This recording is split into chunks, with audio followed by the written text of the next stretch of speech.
What's up, everybody? It's your boy DTLF here with my guy Mees the GM and Curly Chris. Man, how you guys doing today? Man, it's about to be on, man. Scary hours, man. It's Man, going down. Man, I that, have the Laker hangover, so I'm Hey, for good. real, bro.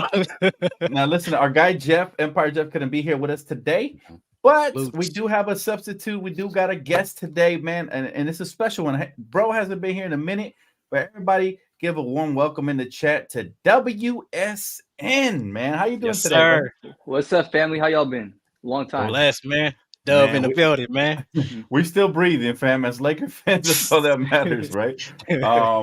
But all right, let's get right into it. What's up, chat? Good to see all you guys here as well, man. We're gonna dive right into it because question number one, we got to talk about it because there's been a lot of chatter from people around the organization that believe Darvin is not the guy that's gonna be able to get this thing over the hump. All right, the noise is getting really loud right now, according to Jeff Fisher. Okay, he is reporting that there's a lot of very frustrated people within the Lakers front office. Now, the question is, if it took the Clippers beating the Lakers tomorrow to fire Darvin Ham, will you guys be rooting for the Lakers to lose that game? All right, and I'm gonna start with my guest. It's tradition. We got to start with the guest. How you feel about that? Man, that's tough, man. Because anytime I tweet something out like there, bro, I get attacked. So I mean, you never want the Lakers to lose. The only thing is with Darvin Ham. I know how Jeannie and Rob feel, man. I mean, firing two coaches in like a span of like 2-3 seasons, trading your whole roster, man. That's kind of why I feel like they have his back is because like you're gonna seem indecisive by firing another head coach. If it was me, I'm firing him. Because I think it was 5-6 sources that came out saying that team doesn't get along with him, and once those players they don't have no faith in you, the only way that you can get them back is by winning. I don't know, like out of 15 games, you might win like 13. That's the only way I look at it. But I'd fire him for sure. That Clippers game, it don't whether they win or not. Like you can tell that he's lost his roster. So I won't. I don't know. It's hard for me because the Clippers, I hate them. There's no way I can watch them win or root for them. But if it takes getting rid of that man pockets, bro, I might. I don't know. It's tough. It's I tough. might call him pockets. No, listen. I ain't mad at you, bro. Listen, I'm right there with you. I ain't never rooting for the stinkers, bro. Ever. Not even tomorrow, right? But it will be interesting to see if they do lose, right? What happens there? Chris, are you rooting for the Clippers for one game just to beat the Lakers? No, never Thank will root for the Clippers. Never will root for a team wearing, those trash uniforms. No, but okay, whatever happens tomorrow happens. I think I mentioned this last night on your phone call Fridays.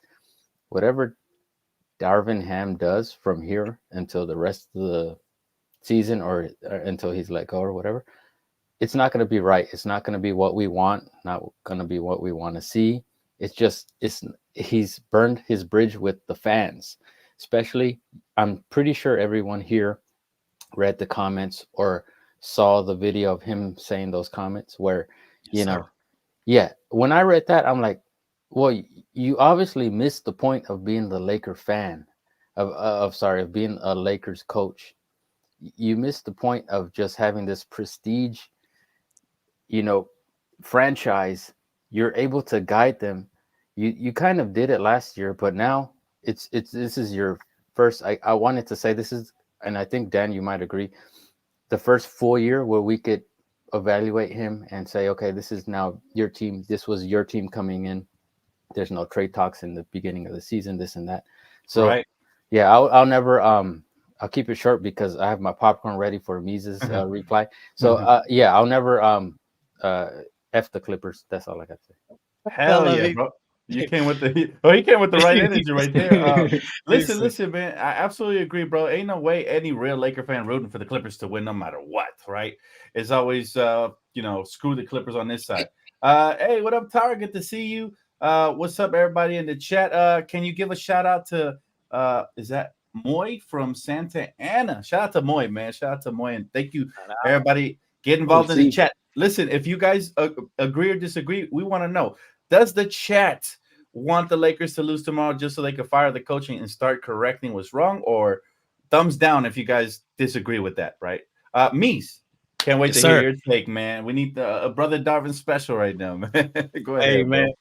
For real, man. Hey, I'm with Chris. It's always after Clippers. I would never root for the Clippers, but I think I stand with Laker Nation that I will be watching. You will not see me upset with any three that they hit when they blow our ass out the Facts. water. I will not be emotional.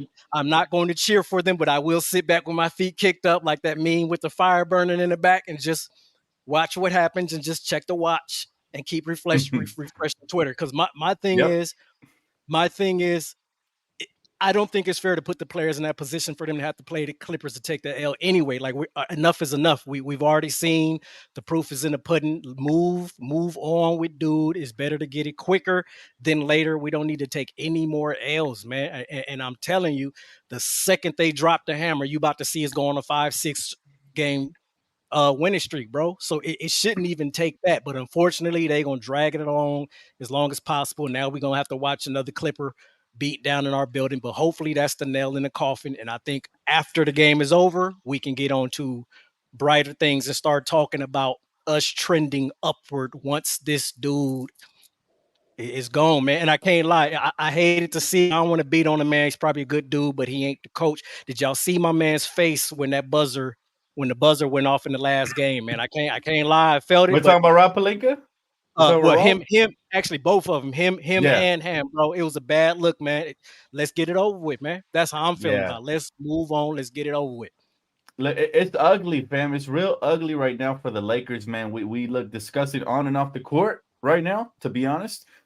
But we can never fucking root for the Clippers on this channel, man. Never, ever, ever. And you know what? Whatever happens tomorrow is going to happen anyways, right?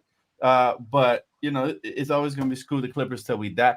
I will say this, though. I will say this. I'm hearing reports that tomorrow's game is extremely crucial to Darvin Ham's future. Now, you cannot go 3 games below 500 and then and you know lose, what is it, the 5th game in a row and expect to keep your job. So at that point, I think that my personal opinion on this whole situation is I think the Lakers would have already fired Darvin Ham if it wasn't for the negative media perception that they're going to put on the front office, right? Because what happened when we fired Frank Vogel? We waited till the end of the season. We gave this man every opportunity, and we should get WSN back right quick. He blacked out right now, but you know, we gave every opportunity, you know, for Frank Vogel to right the wrong. Right? I thought he should have got fired halfway through that season, right? And they waited to the end, and what happened? ESPN just jumped on us, called us, you know, an organization without a plan. They called us classless. They called us everything, right? And this is what I think the Lakers are trying to avoid, but they got to be cutthroat. They shouldn't give a damn about what ESPN says. They got to be real cutthroat if they want to save this season, because 3 games under 500 without a head coach, with an interim stepping up, you're putting that interim in a horrible position, right? Facts. So I would hope that it wouldn't take this long. I would have fired him yesterday, to be honest with you. Facts. You know, and came in with some sort of momentum to the Clippers game, right? But it is what it is. Look, one day at a time. I do believe if he loses this one, he gets fired. But I still hope we win, not for Darvin's sake, but for the sake of not losing to the damn Clippers, who, by the way, are in regular season form. Aren't the Clippers always firing on all cylinders around this time of the year? Man, come on, man. For real. Always, man. Always. All right. Yeah, all Dan. Right. Real quick. Yeah. What was it in 2020? The Clippers, I don't think, lost the game in December, so everybody was crowning them. You know, they do this. Yeah, just like you said, this time of the year, this is what they do. Exactly. But look, it doesn't matter what they do now, because we all know what's coming, you know, late March, you know, and the months coming after that. All right. So I got to ask you guys, man, and I'm going to start with my guy, Mees. What player on the Lakers has been the biggest disappointment this season so far? What player on the Lakers has been the biggest disappointment to you thus far this season? Like one player you had expectations for and they haven't lived up to. What's the biggest disappointment so far? Ooh, that's a double-edged sword, because his disappointment is directly tied to Ham. So it's not necessarily him and his play, but I might have to say Christian Wood. I may have to say Christian Wood, but it's simply because he's being utilized incorrectly. He was supposed to be starting with AD, taking the pressure off of AD, just like Thomas Bryant was, and he's not being used. He was even balling a little bit last night, and what he played 15, 16 minutes. Right. I mean, all the stuff we complaining about, the players are saying the same thing, man. Like, if you want somebody put a comment in him, when we gonna start blaming the players? How you gonna blame the players when they're not being used in the right position? This is the part that drives me crazy, bro. Like, Yep. the players need to play better. Rui's supposed to play better as a center. He's being That's a used good in the point. center, bro. He's supposed Yeah. to not cut that crap out, man. This is coaching, man. The players are not being played in the right position. They're not being utilized correctly. Right. Period, bro. So to answer that question, I would have to say Wood, not because of him, but because of how he's being utilized. He was our big signing of the all season. We was partying, so was I, feeling good, and he ain't been used right since we had him, man. Yeah, absolutely. You know what? You're right about that. Rui, I did have expectations for, but he's not the player I'm most disappointed in. But that's a good point. If he's being misutilized and that there's a serious problem there, he might actually get traded because of this misutilization. A lot of players have gotten traded in the past because they're not used properly. So you're absolutely right about that. WSN, bro, I'm coming to you. What's the one player that has disappointed you that got you wanting to get him the heck out of Dodge, man?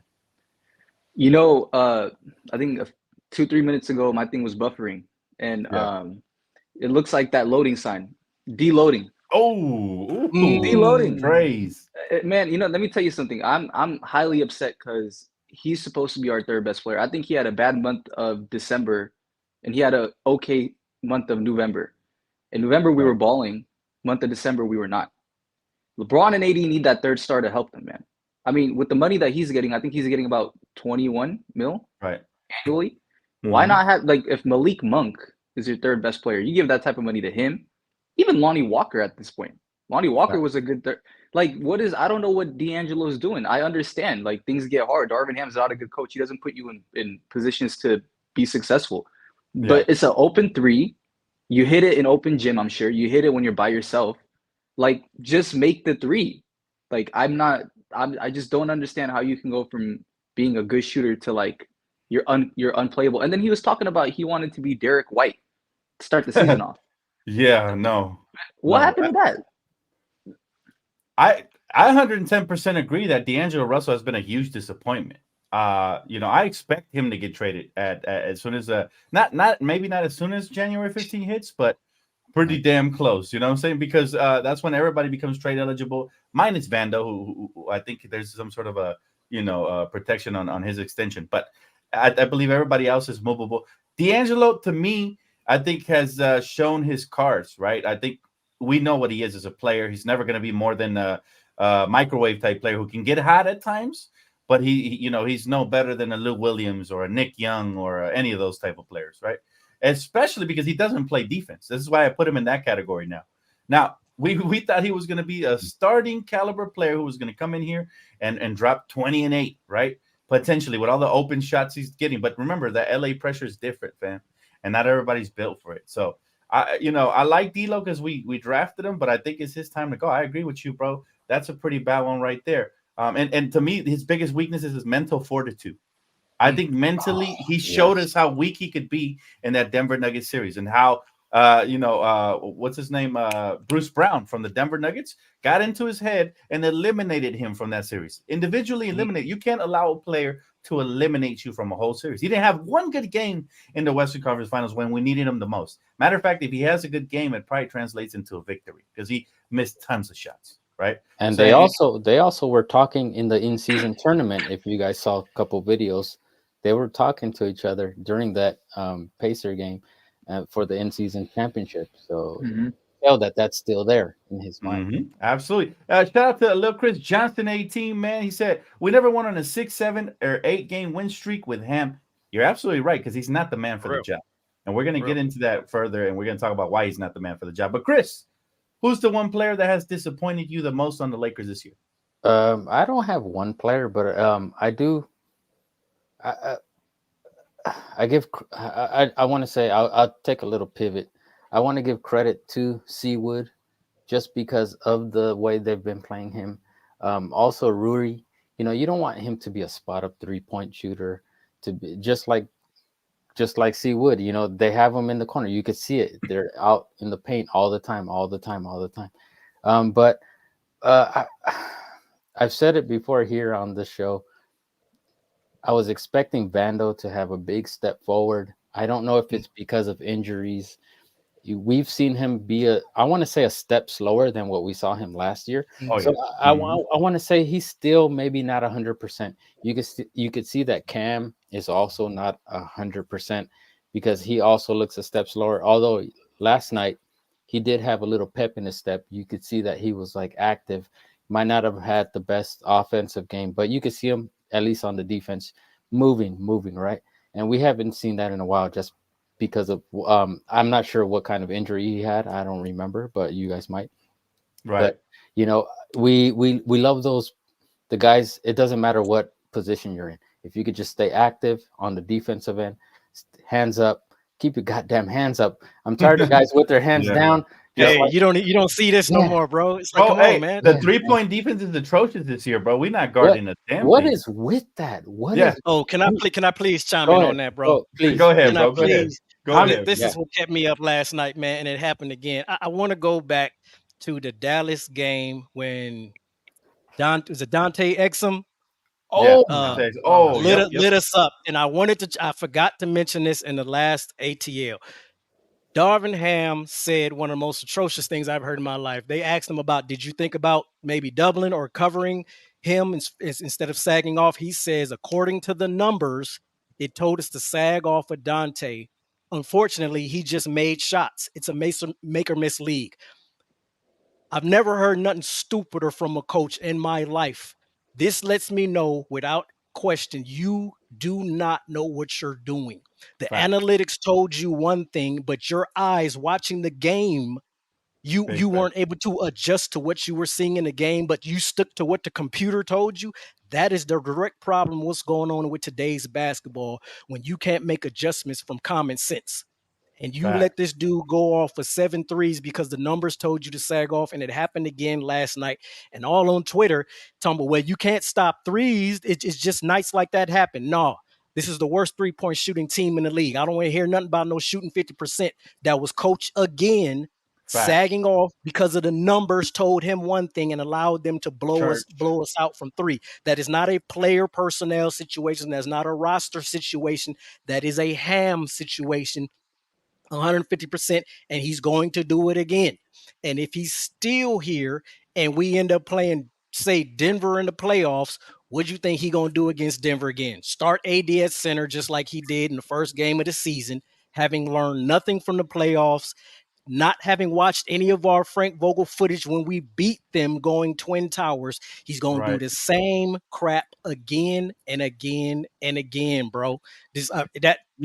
And I'm going to add to your point, bro, about Darvin Ham in a second, but I want to give a quick shout out to some ATL vets up in here, man. We got Dontero. We got Ed, man. Down in the building. Good to see y'all, man. My guy Ed with the super chat. Appreciate you, brother. He said, give Phil Handy that head coaching position.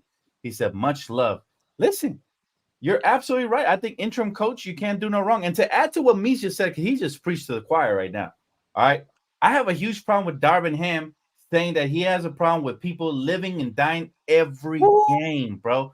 That lit a fucking fuse under me. Y'all didn't seen the lip service I made for him. I made a voiceover video for. That's how you know. I've seen that, bro. Listen. Calling the NBA season a marathon and saying basically saying Laker fans, we live and die every game.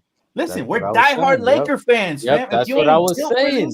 If you can't take the heat, get the fuck out of the kitchen. This is what it's like to be a Laker, bro. You came in here saying all the right things. You understood it was pressure. You understood that the fan base has tremendous expectations and all of the sweet, wonderful things.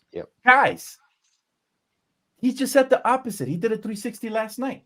And like you said, bro, what he said in the Dante Exum game pissed me off too, because that drop-down defense has not worked all year for you. Giving up. Listen, Memphis was the worst 3-point shooting team statistically coming into the game last night, and they hit 22 fucking 3-pointers. 22. And so that you gotta really see that we're not fighting to screens. We're not switching. You know what I'm saying? We are playing drop-down, cover defense. And it's like everybody just knows, bro. It's like if you're at the park, right, and somebody's just leaving you wide open, you're gonna take the shot, fam. And it's gonna up your percentages of making that shot, whether you're a good shooter or not, because you're wide the fuck open, right? So, man, anybody feel free to chime in, but I'm very frustrated after hearing that from Darvin Ham. It made me feel like I got betrayed as a fan. Like as a fan, real quick. I'm sorry, Dad. I just No, wanted go to, I ahead. just wanted to chime in on what you just said, bro. Bro, I'm born and raised in Inglewood, California, bro. I grew right down the street from the Forum. Win or lose, when I was 2, 3 coming up, there was always a parade coming down the street of the people leaving the Forum, and me and my brother used to just go be a part of the crowd, whether they won or lost. I was too young to really know Magic and all of that. We were just in the midst of that energy, bro. We bleed this, man. To sit Yep. here talking about we'll Yep. beat you up over preseason loss, man. We don't play Facts. this over here, man. Big This facts. LA, bro. And Come I on, man. think a lot That of Feel the hurt, same bro. way. I Feel think the a lot of same player way. fans have had an issue with our way of thinking, right? That like they'll come here and they'll start rooting for the Lakers, and they'll see that Laker fans are too dramatic or they're too this, too that. Nah, we're passionate, bro, and For real. we see things before the average fan sees it, because a lot of fans will tell you everything's cool, but then when shit hits the wall, now they get with the program. You know what I mean? Y'all know I'm super passionate. WSN, you know I'm passionate, bro. Yeah. Listen, I know. And you know, we be having these conversations with all you guys. I've had these conversations. Like, we are a passionate but patient fan base. But as soon as we see a virus and a viral infection, we want it eliminated. There's nothing wrong with wanting a pop-up blocker. There's nothing wrong with deleting whatever they call it. The spam, the malware, whatever. There's nothing wrong with that shit, because at the end of the day, all it takes is one virus to infect the whole computer, man. And right now, this computer is infected. All right. This computer is infected like these motherfuckers been watching porno all year long, bro. This shit just infected like crazy, like boobies popping up and everything. And I tell you, we need that Terminator to come in here and exterminate the bad apples in the locker room. D'Angelo Russell. It got players like that who aren't really giving full effort because they're not starting anymore. Need to go. Darvin Ham, need to go. Listen, we need to cleanse because there's more vampires in the locker room. We thought we got rid of all of them already. Nah, there's more. And they already bit a couple other players, and they biting each other and sucking each other off, man. No pun, like, no homo. You know what I'm saying? But it's like, bro, it's like it's gonna get worse before it gets better. And I think rock bottom will be getting blown out by the Clippers. If we come in here tomorrow and we get blown the heck out, like I think it could happen, that's not then the heads are gonna roll. Right? Can I chime in there if you don't mind? Ahead, one thing about that Darvin Ham quote, the one thing that really pisses me off, people don't seem to understand Laker fans. When you play for the Lakers or you coach the Lakers, you want to date Kylie Jenner, go ahead. She right there across the street. Right. You want to go to Hollywood to go eat some food, you can go ahead and you could do that. Oh, man, we lost him. He was in the middle of a passionate come back, Doug. Yeah, I want to hear that. Really quick. Let me shout out, man. My guy, I could be surfing, said D-Ham watched Moneyball one too many times. Hey, bro. He hit that on the head with that Moneyball, and that was a great movie, and it is exactly what's going on today. This 5 out and everybody trying to be the Warriors turns everyone into a spot-up shooter, and that's why everybody's struggling. Yeah. Like, why do you want to see Ruri and C Wood at the 3? And why does C Wood have to shoot 5 threes? It's like, come on, man, get them in. Mees, take it over. The man averaged 17 and 7 before he got here, and has been absolute trash since he's been here. Not to insult him, just talking about how he's been. Jason Kidd knew how to use the man. How do you have man numbers like that drop off when he come here, man? Like, everybody on this roster outside of our big two are underperforming across the board. Just look at what Lonnie Walker has become from Brooklyn while he wasn't even getting PT here. Look at what Thomas Bryant actually became, some sort of a usable piece, so he couldn't get PT here. And that's going to continue to happen. Also, how can we forget the sniper that's playing for Milwaukee right now, who couldn't hit anything with the Lakers? You know what I'm saying? And he didn't even pick the Lakers. Apparently, we offered him a contract. Maybe the coach isn't so great if players like role players are passing on us from Milwaukee, bro. Like that's a problem, right? I'm gonna let you finish your point right quick, WSN, because you were on to something before. Sorry, my Wi-Fi keeps. Yeah, but so you play for the Lakers, man. You get to do all the stuff that you want, man. You're living in Hollywood. Hey, Darvin Ham, if you were coaching for anybody else, I promise you, nobody knows your name as much as they do now. I promise you. Absolutely, man. It comes with the good, but it also comes with the bad. Like, I remember LeBron. One thing I like about LeBron, and I really like, the reason why I've embraced him, is he's so hard on himself, man. Right. Like, it goes well with Laker Nation. He's so hard. Even his fans, bro, they want him to win championships. Western Conference Finals, they don't work. like you're your own. You got to be your own. Like you got to criticize yourself. You got to be hard on yourself. And Laker fam, like when we're hard on our players, we don't hate our players, man. We don't. When we end up loving you, you see what we did with Kobe. When we like how much we love Kobe, bro. Kobe could do no wrong by us. Bro. So it's like, go ahead. No, go ahead. Finish. No, I was almost done anyways. So you're good. No, I didn't mean to cut you off. I was agreeing with you. I was like, bro, you're absolutely right.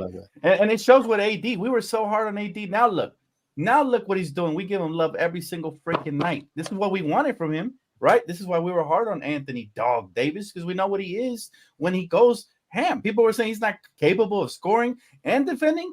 Bullshit, baloney. He's capable of both. He's that great. We've seen it. You showed it to me once, show it to me again. You know, and that's just the way it is. Eduardo, appreciate you, bro. He said Ham can't make an in-game adjustment. Mees is preaching. Absolutely, bro.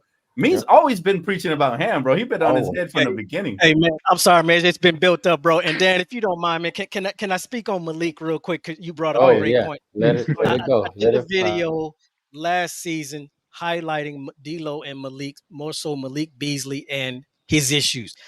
Malik Beasley is one of the most unique shooters in this league that runs around screens and pin downs or whatever, but you have to hit him in his spots coming across those to maximize what he does.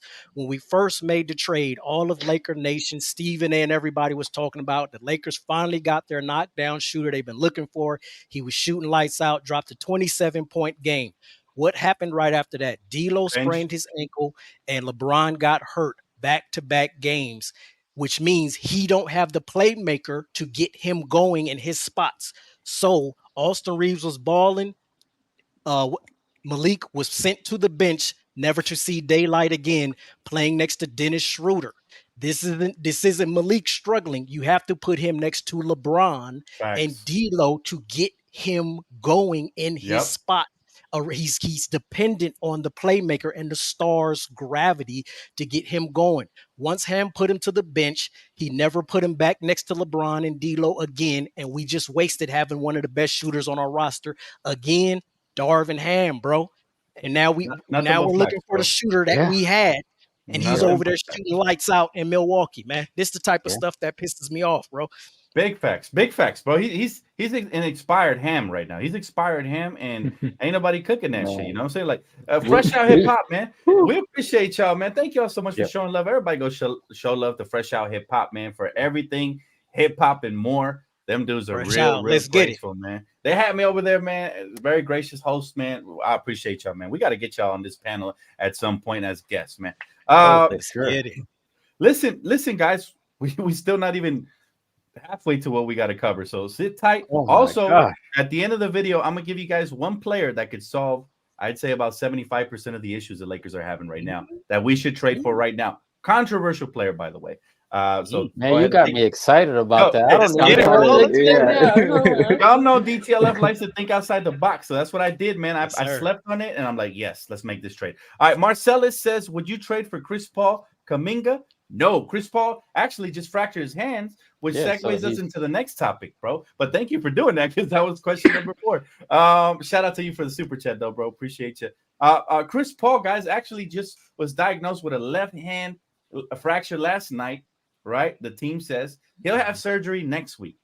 And I gotta ask you guys, man, who has had the worst season between the Lakers and the Warriors, and who has the brighter future moving forward? All right, and again, I'm gonna start with my host. My guest, WSN. Go ahead, brother. I'm gonna say the Lakers have the worst season, or are having a worse season. It's not even a question. I hate the Warriors more than I hate any other team, by the way. I hate them. But we have LeBron James and Anthony Davis fully healthy. And they're playing out of their minds. Like Anthony Davis is having an MVP caliber season. You have LeBron James. They're both playing like top 5 NBA players. There's no reason why. And then Austin Reeves is playing great too. Like there's no reason why you should be losing. The Golden State Warriors, man, other than Steph Curry, Klay Thompson is talking about retirement right now and his like post-secondary career. We have Draymond Green out here punching people, getting suspended left and right. Chris Paul is about 40 years old. Like we shouldn't even be we shouldn't even be close with them. Now, in terms of future, it's not even a question. It's us because we got the better roster. It's not even a question. But in terms of who's had a worse season, it's us because I don't compare ourselves with them. We're supposed to be like winning championships, thinking about winning championships. They're thinking about rebuilding at this point. Oh, say that again. So- Wait a minute. Say that again. Hey, if Jeff was here, he Absolutely. hit the Yeah, we need that. Yep. We need that.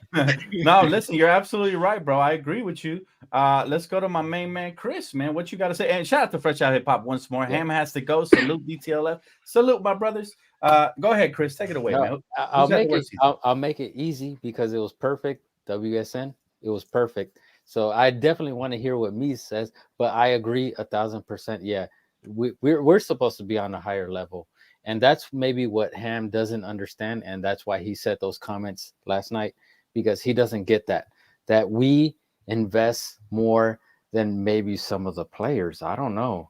We as fans give our hearts and our souls to this team, that purple and gold, man. We're on every, if you have a computer, a tablet, whatever it is, you're always connected to the Lakers. We're always connected to the Lakers. You know, we have our group chats, you have Instagram, you have Twitter or X, whatever. We're all connected because we just want to know every little thing. Just like last night's locker room incident or whatever, you know, we want to know everything that everybody's saying.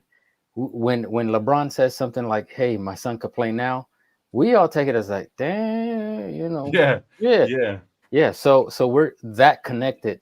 We're we're on just we're on a different mountain. So, Mies, let me hear you, man. Facts. And this was for me, by the way. Hey, no, I just wanted to add to what you said, bro. Go ahead, bro. No, this is for me. Got to give you props. You saw Ham in just 2 games into the season, brother Ham. See, bro, this is the beauty of Laker Nation, bro. You're immortalized forever when you preach into the choir. And told you. Meese actually got some pushback Man. by some high, Twitter accounts. I'm not gonna mention no names, but he got some pushback on his take. And we all kind of was like, yo, Meese is onto something there, bro. Like, but yeah, Hey, bro. you guys could go back and see. Hey, Yeah. Mies has a brother Darvin 1 and a brother Darvin 2. I'm waiting for the number 3, which is coming soon. And I never disagreed with Mies. And all of these takes, I just listened to him and I laughed because it's hilarious. But go ahead, Mies. This is yours. Hard for the taking, bro. Hell yeah. Hey, man, just to chime, first of all, Mama mentality, you get the double flex from Mies, man. Salute, appreciate you, man. But yeah, I had to what Christian said, I had an issue with Ham in preseason of last year, bro. It's not like I was foreseeing them. I was just, okay, boom. I had my coach in mind that I want to go they went with Ham. Cool. He looks like a tough-minded defensive mind. Okay, I'm willing to give this dude a shot. Let me see what he's talking about. As soon as he came out, said he gonna run the 4-on-1 offense. I was like, this ain't Giannis and 4 shooters. This, like, what are you doing? This is AD and LeBron. You should be running pick and roll. We should be attacking the paint. But I was like, okay, let me see what he's talking about. The big signing of the offseason was Thomas Bryant, one of my favorite players in the league. I was glad he came back. All off season, they was talking about love to play with AD. He can bang in the paint, take the pressure off of AD. AD said Thomas puts me back in my natural position. I can play the 4 because I'm a help defender. I can roam the paint, and that pairing would be great. He's a great stretch 5, and those two never saw 1 minute of floor time on the court, which is why Thomas Bryant asked out. From that point, this is before the 3 guard lineups. I was done with Ham. It's like you have Thomas and AD. You never put them. I was done from there, bro. I was done from there. My man was done with Ham, man. Listen, he wanted to stay. 3 guard we lineups. Tired of Ham, bro. I was done, Facts. bro. No, you're absolutely right. And I remember. Go ahead. Finish. Oh, I'm sorry, but just to answer your question, I'm with WSN, and then it's the Lakers all day for the fact that we are the better team. We have the better roster, and I had to just go back right now and look at the standings to even see us below Golden State with how bad they've been this year. They don't have a center, and they have a better record than us, bro. Yep. That's inexcusable, man. The worst part, and I think what points to the horrible coaching that has been happening, the lack of leadership in that locker room, and I'm not talking about the players, I'm talking about the head coach. The lack of leadership in that locker room is the fact that the Lakers are actually like 11-19 if you don't count the in-season tournament play. So we really would have been like 8 games below 500 right now. You know what I'm saying? Because we got hot and we went undefeated in the in-season tournament. So basically, what this tells me is the Lakers get motivated for money, but coach can't motivate you. They're not playing for their coach at this point. That tells me, translation, you lost the locker room, buddy. I'm sorry. You got to go. Jeezy, man, shout out to you, bro, for Super Chat. He said, what do y'all think about trying to get Anthony Simons from the Blazers. I love that kid, by the way. I think I have an autographed rookie card of his. That kid is awesome. I don't think they'll trade him though, to be honest. He said, and I bet we regret not getting a shooter like Buddy Hield. Yeah, man, but he's on the trading block right now. And he's you have to credit to Empire Jeff. He said that he's one of the shooters that he thinks, you know, will come here to the bright lights of Hollywood and be able to still do what he does. So, you know, I would love Anthony Simons. I would love him. Hey, you feel free to chime in whenever somebody asks a question. You don't have to wait your turn. Go ahead, man. Y'all can say whatever. Hey, I'm with Anthony's on my fantasy squad, bro. So yeah, I definitely roll with Anthony. But I will say this: always remember, if dude is still the head coach, his 5-out system turns everybody into spot up shooters. So keep that in mind when we're thinking of the DeRozans, the DeJounte Murrays, the Anthony Simons. Is LeBron's going to have the ball the majority of the time. 5 players standing behind the line is going to turn everybody into a spot-up shooter. So you already know what's going to happen to DeJounte Murray when he gets here. Spot-up shooting is his worst trait. It's the worst trait of DeRozan. He is not a standstill spot-up three-point shooter. And you have to keep that in mind when we're making trades as long as Ham is still here. Absolute facts, which is why I think that Clipper game might be his last game he probably ever sees in his career as a head coach. After the atrocious. Listen, you think it's period, Dan? Like, bro, you cannot have Anthony Davis and LeBron James and get swept in the Western Conference, followed by below 500 the next season. All right, we heard all the excuses. We haven't, I'm gonna do my Darvin Ham impression. We haven't had enough time with this. We haven't had enough time with this roster, so I think a good training camp would. No, listen. You are the head coach. You had your training camp. You had all of last season. You had 1/3 of this season, and we still 2 games below 500. Bye, Felicia. That's all I gotta say to Darvin. Damn. Shout out to I Could Be Surfing. He said, "People who blame others for their problems will eventually fail. Never try to fix it themselves. People who blame themselves are accountable. Work to fix it themselves. Ham leads from behind." Banger, man. Yeah. And again, that's another Jeff moment right there. Yeah. Bruh, listen, thank you. And that's why Darvin Ham is already behind. The Laker fans have already moved on. Like, we've as a collective already moved on, because what he said in that interview, like, that was the last thing you need to say. If anything, just say, hey, we're gonna work within, with the group we have now and move forward, or give us something positive. Not talking about, man, y'all dying because it's one. Yes, we're dying. Yes, because we love the Lakers. Yes, we love the Lakers. Look at the t-shirt though.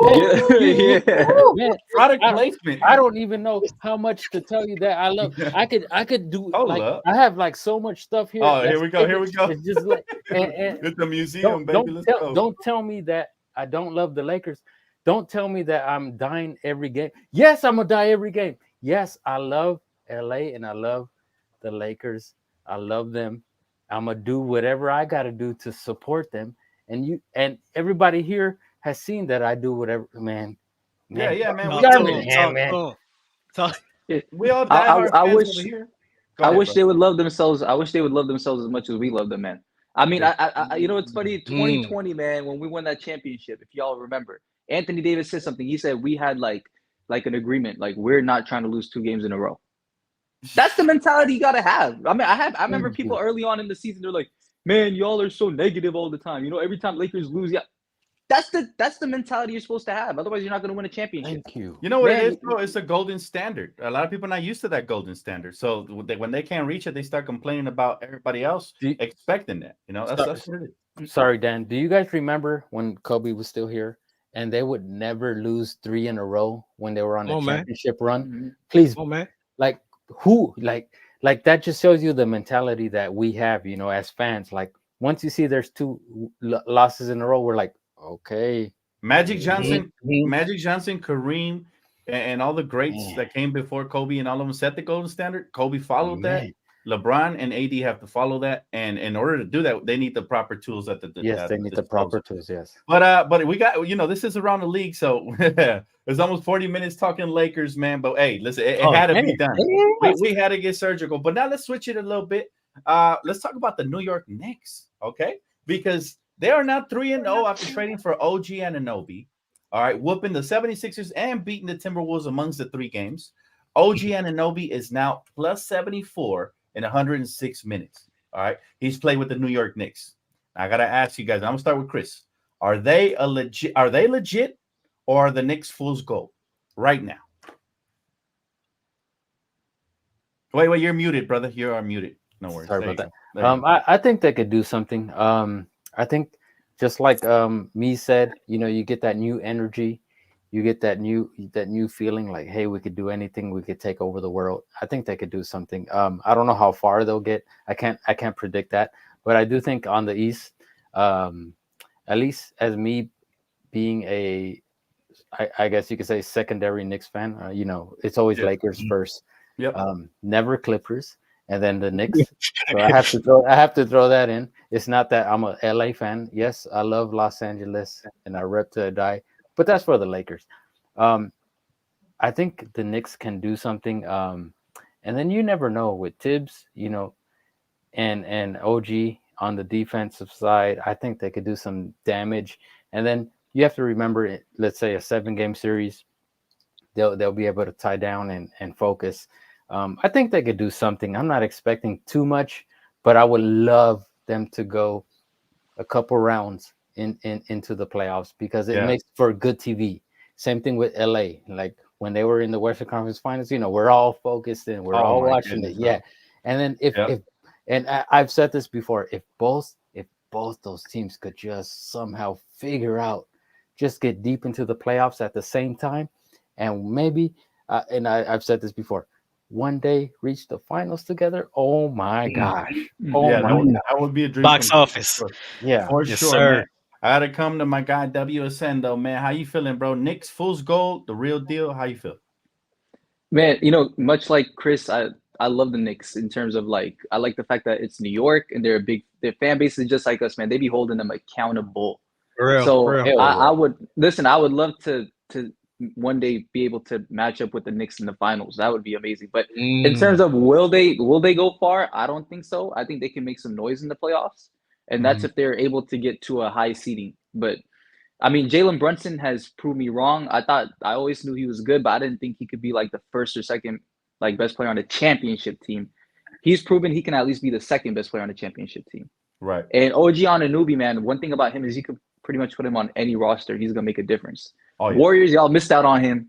So happy y'all missed out on him. Lakers too, man. I would have loved to have him on this side, bro. Oh, of course. But nobody's willing to do business with us, man. Yeah, OG Anunoby to me reminds me of a more athletic, better offensive version of Bando. You know what I'm saying?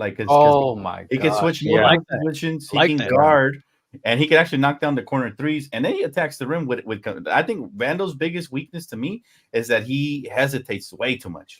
He still fumbles the ball now. Yeah, when he goes like this. Yeah, he still fumbles the ball. He still misses layups. We thought he worked on that. It might take one more season. We never know. But that's all. Yeah. Hey, Mies. So how you feel about the Knicks, bro?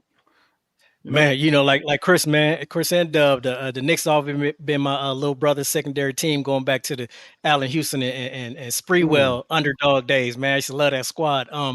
But as far as currently, I think they are still a second round team. And if a injury works in their favor, they could slip into a conference final, but all the stars have to be aligned for that to happen.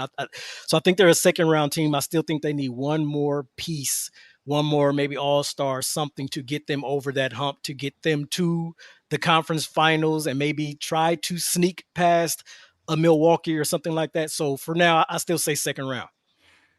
You know what, man? You took my take completely because that's exactly what I was going to say. Bottom line is they're still a piece away from becoming true contenders. Who that piece is to be determined, right?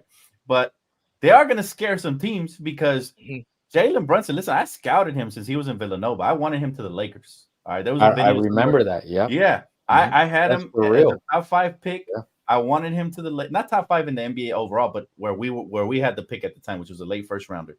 I wanted him if he slipped to us. Unfortunately, he went to the Mavericks, and the rest was history. But I've always been a big fan of his. Josh Hart is cut from the same cloth, both tough-minded Villanova players. They have another one from Villanova. I forgot who it is over there. They have like 3 players from Villanova. I think it's DiVincenzo, right? Dante DiVincenzo. So yeah. so them Villanova product players, man, that's something to look at because they're tough as hell, man. They're tough as nails. So the fact that they added OG, man, it's been an absolute pleasure. The Knicks being my second favorite team, it's been an absolute pleasure to watch them. And they've really, that front office has done a tremendous job. Leon Rose has taken over from turning that franchise from mediocre to actually dangerous because they have built a team that has the personality of the head coach. And they have a good head coach. Tom Thibodeau is a good head coach. My only knock on him is sometimes he runs players into the ground. He overuses them. But we're talking about tough-minded and demanding the best from his players. Tom Thibodeau is like he reminds me of Avery Johnson when he was with the Mavericks. Little general, he's gonna grind you out. He's gonna turn you into the best version of your defensive self, like he did with the Bulls when they had Rose, Joakim Noah, Luol Deng, etc. Right? So the Knicks, some defense, y'all. Yeah, that's what the Knicks are, bro. The Knicks. If you look at the Knicks are definitely the new Chicago Bulls. If you look at the Knicks, they're definitely the modern Chicago Bulls. Look at the way that the Bulls were built when they had that team I mentioned, right? Now look at the way they're built now. You're led by your point guard, tough-minded, quick, shifty, could get down the lane and do some things. And then they got, a bunch of scrappy players built around that, right? You got Julius, banger down low, right? Just like the Knicks had guys like Luol Deng who could bang. They had Joakim Noah. You got your what's that that one dude's name? The center who's starting there for them now. Mitchell Robinson? The one off the Clippers. The one off. The white boy. Yeah, the white boy. I don't know his name. He would be a throwaway player on most rosters, but Dibs is bringing out the best out of him, man. Yep. And so that's what a good coach does, man. And I do think the Knicks, that's not a team you want to face in the first or second round. I don't think they'll make it to the third round unless they make another trade and get one more piece. They're still one piece away, in my opinion. Could be wrong. I hope I'm wrong.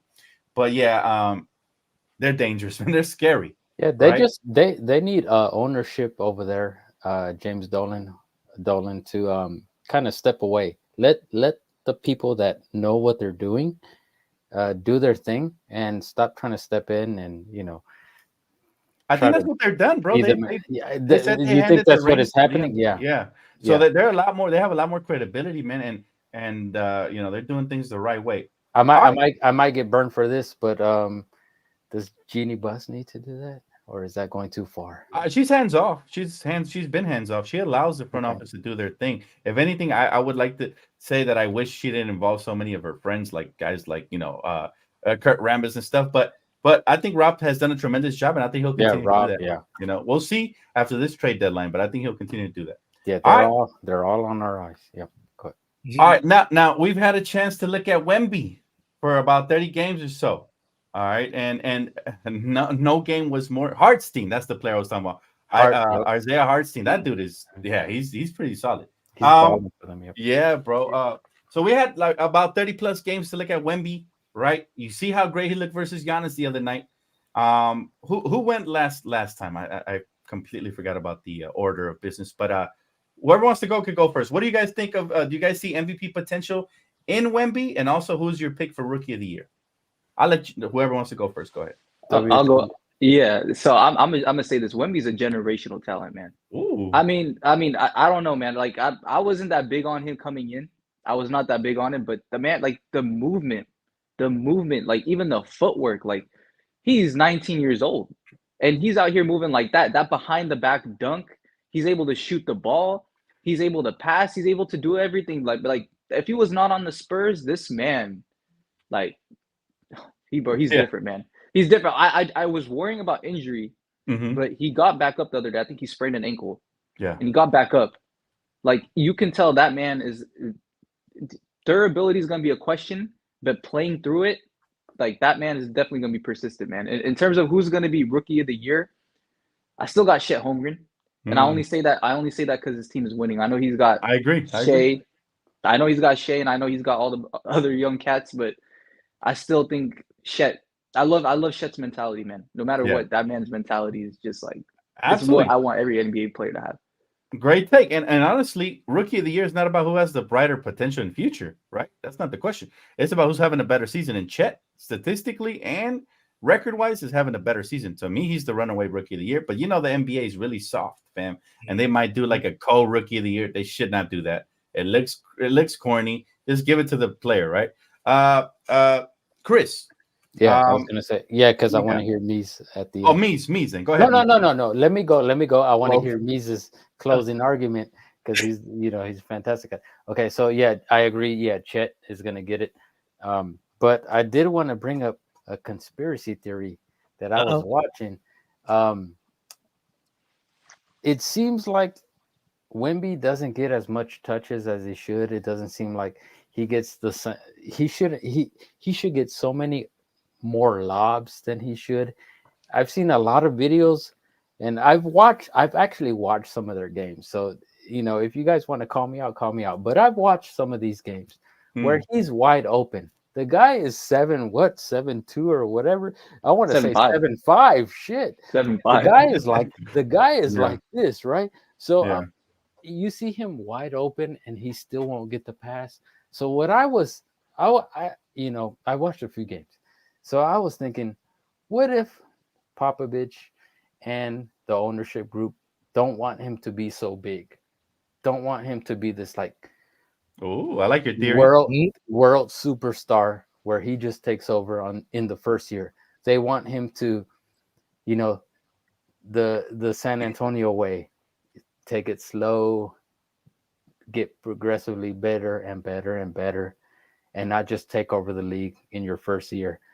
I might be wrong, but that's what I see. I'm like, I feel that he can average 30 if he wanted to. He could average so many blocks if he wanted to. I just feel that they don't give him the ball enough, especially in moments when he should have it.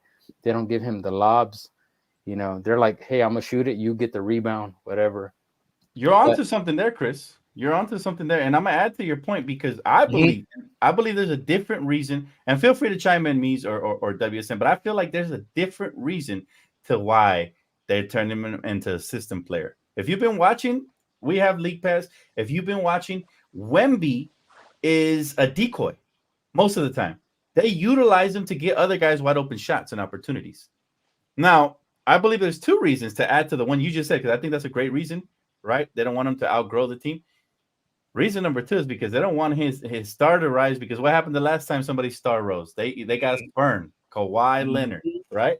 So I think they want to humble the kid, turn him into a system player like it did Tim Duncan. Exactly. I didn't use that word, humble, but I think they want to humble him. But I don't think they're going to be able to do that. If anything, it's going to make him hungrier, and he's going to end up a Laker. I'm speaking into existence, man. A player like Wemby needs to be on a big market. I'd love to see him in New York.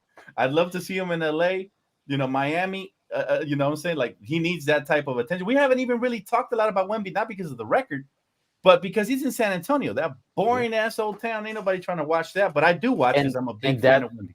And that's what I'm saying. Like, even his jersey is like up there, but like it should be like blown out of the. It should be like Ohtani.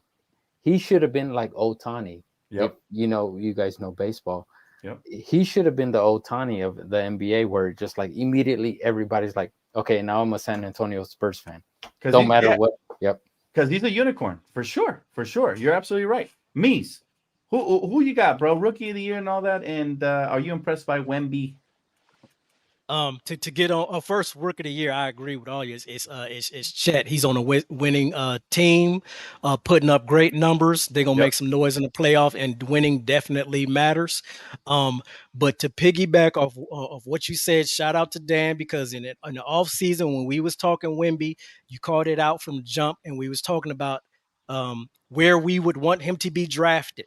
And we was talking about if he goes to the Spurs, he's going to be limited because of Pop and that system, and he won't be able to flex and be the talent he really is. And that as you say, maybe because he's going to try to dim him down like they did Kawhi, so his value isn't too high and we don't end up losing, like you say, to the Lakers. But that definitely plays a factor, because that was called in the offseason that could potentially be an issue for Wemby going forward. But as far as the rookie of the year, it's Chet all day. on a great team. Winning definitely matters. So he got my vote, bro. Absolutely. Oh, you're right, man. I don't think anybody's voting for Wemby Rookie of the Year, but the NBA is gonna somehow. I feel it, man. They're gonna, because they want him to be marketable. They want San Antonio to be marketable. Because think about it. If they didn't have Wembanyama, anybody tuning in to watch the Spurs, man? For real. Right? Right. So he's their golden child. So you better believe he's going to win a lot of accolades in his career. And I wouldn't be shocked if he gets Rookie of the Year because he is a unicorn, like Chris says. Now, my take on the whole situation, bro, Wemby shouldn't win Rookie of the Year. They're probably, like I said, going to do co-Rookies of the Year. Chet because of the record, Wemby because of the numbers. He is putting up Roy numbers, but you can't reward a losing team like that. You can't be Rookie of the Year just like you shouldn't be MVP with a losing squad, right? At least by their standards. By my standards, Rookie, this should be the best player that year, right? And that you could even throw in Jaime Jaquez up there as a rookie. He's been a beast, bro. By the way, Lakers missed on him. He's been a beast, right? Yeah. But that's a big controversy right there, if they missed him or not. Oh, for sure. They did. They missed on him. Already, you could tell, even though the jury's still out on Jaden Hushafino, I never judge rookies off of their rookie year, even though he looks horrible. He looks like Kendall Marshall 2.0. You know what I'm saying? Like, wow. But, yeah. No, I'm just saying. I'm not trying to shit on him because I love our rookies and I support him. But I'm just saying, like, what he's looked like early on, he doesn't have athleticism. He doesn't have a jump shot right now. And his IQ is lacking because he needs experience. There's nothing wrong with that. Who else didn't have a jump shot, didn't have athleticism? And so he was, who else, right? So, but I'll say, yeah, man, I think Chet is the runaway Rookie of the Year personally. I've been super impressed by him, and the record speaks for itself, right? Now we do got to touch on this subject. Oh, don't forget to say that he's on your fantasy league. Oh yeah, I knew Chet was gonna have a hell of a year, bro. You have to tell the people you're yeah. Oh, he's on my fantasy. I love Chet. He's on my fantasy. But that's not the reason I'm picking him. Chris out here trying to blow that cover, man. No, I'm just saying.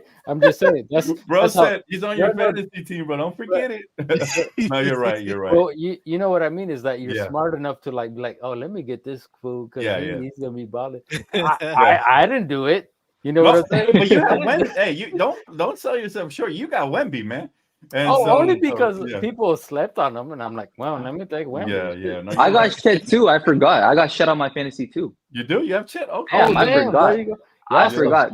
You got some smart motherfucker. I forgot. He flashed a lot of potential, man. I can't give myself credit for that because he in the even in summer league he was going ham. So you can kind of see what he's going to trend to be. But I appreciate you, Chris.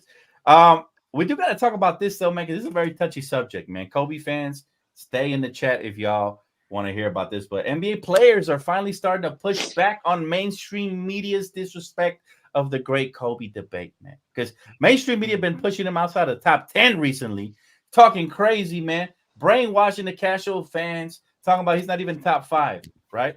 Now, personally, I'm ecstatic that Kobe finally getting some love from the likes of Shaq, Allen Iverson, and even role players like Rashard McCants, right?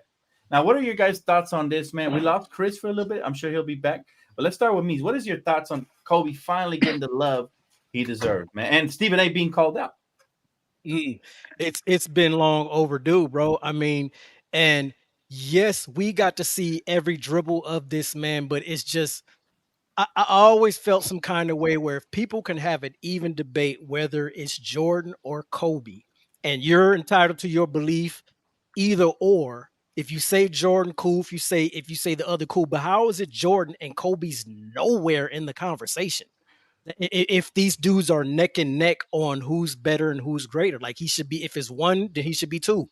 Like I don't get how he's nowhere to be found in the debate at all. I mean, wringing out the washcloth and leaving every drop you have on that floor matters, man. And that's what he did. That's what AI did. These dudes who do that are automatically on the top of that mountain, bro. So I don't know how Kobe's name is never mentioned. I'm glad it's finally coming to light. I'm glad Shaq checked Stephen A. keeping Kobe's name out his mouth, and it's long overdue, bro. I love this man's name in your mouth, man. Yeah, I love it because you know what? Stephen A. tried to backpedal and say, I always showed him love. No, you did it. You try to compare Booker to this to Kobe Bryant. Listen, we didn't forget. When James Harden got traded to Philly, he said the next Kobe and Shaq. All right.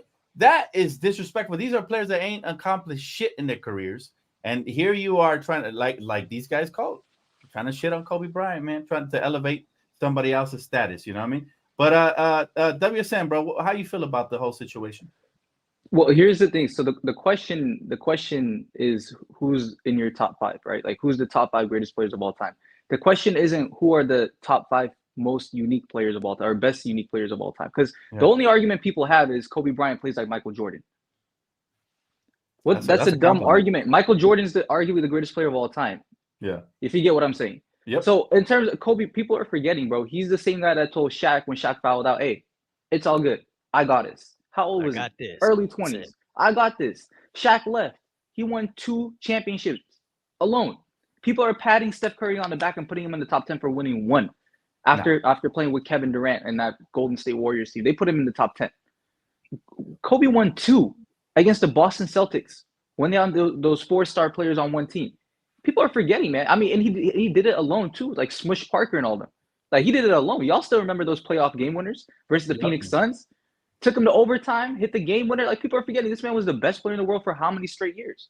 Like people be forgetting. Like I understand. I have LeBron second on my list, but if you don't have Kobe Bryant top 4, top 5 on your list, then you're tripping. You're tripping. Like it makes no sense whatsoever. Look at the stats. The man has scored 81 points in the game. The man is what, top 3, top 4 most points of all time? Yes. Like, what? Came back, dropped 60 points in his final game. Hit the game, like hit the game winner. Like, and he's old, at that point. Like the man, like put some respect. He actually does play defense. A lot of players don't play defense. He plays defense.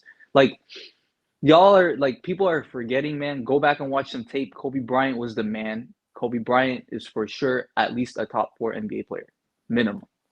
Yep, minimum. And that's all we ask. We're not asking him to put you to put him in your top 1 and your top 2, but he damn sure better be in your top 3 to 5. You know what I'm saying? Because before I'm about to go off, but let me let Chris say what he's about to say, bro. Go ahead, bro. I got it. Talk to him, Chris. Here we go. Man, you already know who the GOAT is.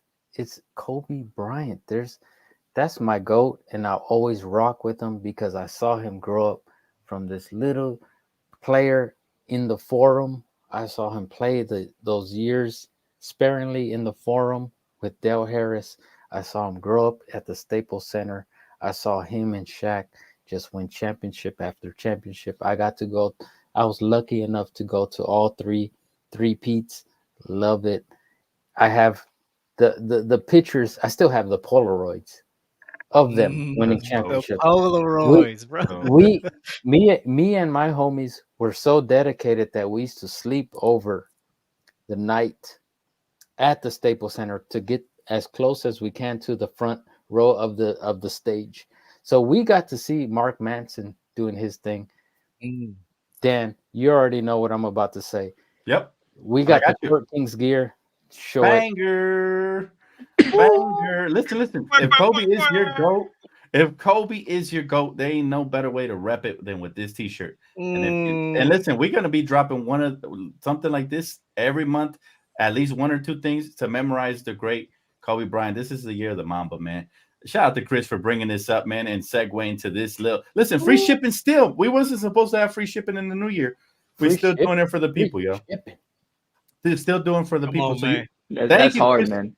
Thank you, guys, man. Hey, what can I say? My guy, you know what? WSN, send me your address. We'll make sure we get you one. Yeah, for sure. Yeah, that's how we take care of our guests. It's on me just because you've been, like I said, I've seen you here before. You've been amazing, supportive of the channel, but you know, Kobe is on such a different level of all these other players because we saw him as a group grow up through the good and the bad. I don't care what you say. Other players haven't gone through that and survived it and then gone on, just like me said, to win another 2 championships and go on to another 3 finals. He went on to, and I think, Dan, you've said this before, if Bynum wasn't hurt against he would have had 6. He would have had 6. Oh, you know how crazy Laker fans would be even more if we would have won that championship. I don't give a F what happened that year. Yeah, I know Kevin Garnett was out there yelling, nothing's impossible. Yeah, whatever. Okay, you got it. You got that. You guys got that. But we did our thing the next 2 years after that. So Court King's got the merch. Go get it. Absolutely, man. Definitely check us out. Free shipping. I will answer your question in just a minute. I could be surfing. Thank you so much for super chat. But I got to give out my speech on how I feel about Kobe Bryant finally being vindicated after so many years, because I've been preaching this stuff on this channel for years, fam. I've been telling people that the disrespect Kobe Bryant gets from ESPN. Listen, they had Larry Bird over Kobe Bryant in the standings at one point. Larry fucking Bird. Okay. Come on, man. Larry Bird shouldn't even be in nobody's top 10, fam. If he's in your top 10, all right, cool. Difference of opinion. But he ain't in my top 10. Okay. And it's not because he's a Celtic. It's because he's an overrated player. Okay. And he is no Kobe Bryant.